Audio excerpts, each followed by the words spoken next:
Good afternoon from MWC 2026.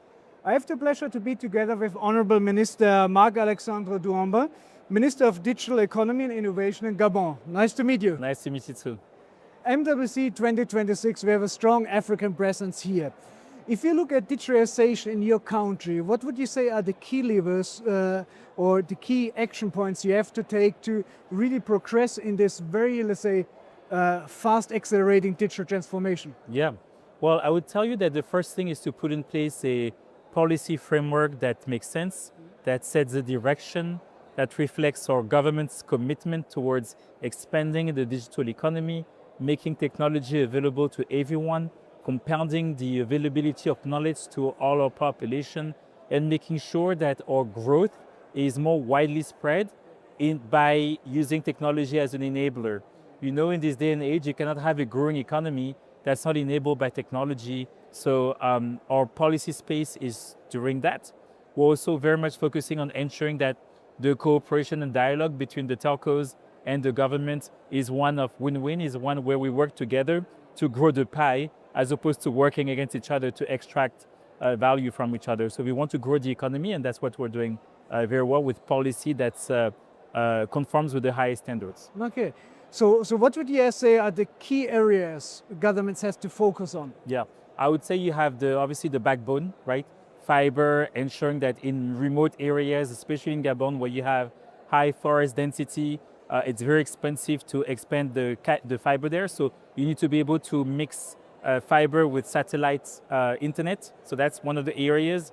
We need to obviously focus on strengthening our data center infrastructure because we have a sovereign agenda where we want data to be hosted and secured. And you also want 2 or 3 layers that are key. The first one is the digital identity.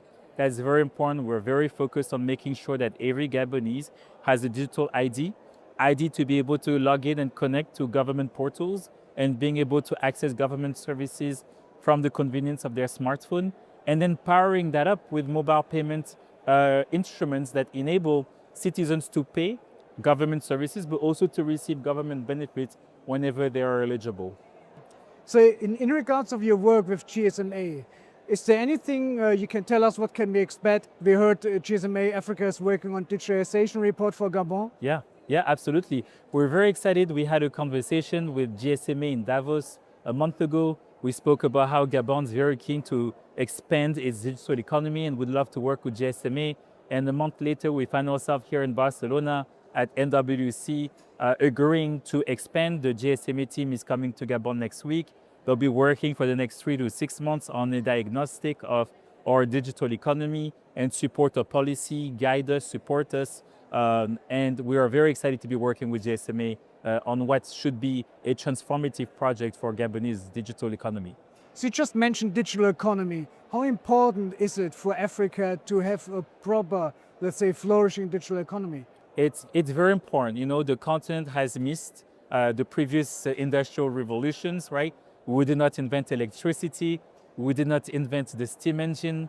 We did not invent the internet, but hopefully we'll learn to harness productively the current digital stage and AI and everything that comes with it. So we operate in an environment where our GDP growth is sluggish, right? 3%, 3.5%.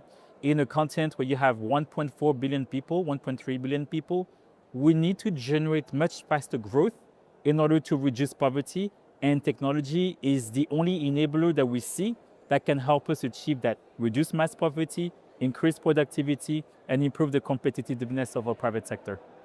So a more agile policy and policy harmonization, regulatory harmonization, playing a key role in such a process, or not? Absolutely, it's really important. This is why this presence here in Barcelona is important. As part of the ministerial program, we're engaging with our peers, whether from other African countries or other parts of the world, on how they are tackling with emerging issues, because the issues that are emerging are new. At the frontiers of technology, no one has dealt with them before. So instead of working in silo in our countries at a national level, we need to be able to cooperate and to think collectively on how we can harness the issue of social media, right? With the good and the bad.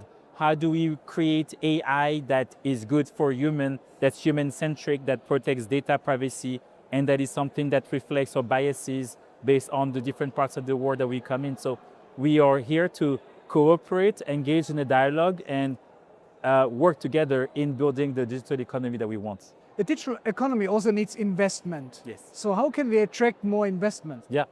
To attract more investment, you need to have clear regulatory frameworks. A framework that is clear for entrepreneurs, for investors. When they look at your country, they understand what the rules are. The rules are stable. The government has signaled a commitment to driving that industry. And then as often as possible, to be able to pair foreign investors with local domestic partners in order to better navigate the regulatory space. All right. So we can remain optimistic. I think so. It's a very fluid space, but Gabon is very committed to this space. The president is very attached to making digital economy an opportunity for the youth.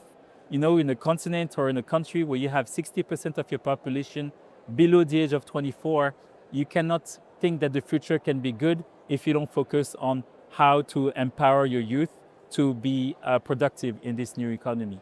True. Very wise words. Thank you very much. Thanks for your time. Thank you so much for having me. Thank you very much. Thank you. That was TechAfrica News from MWC 2026. You can find more on techafricanews.com.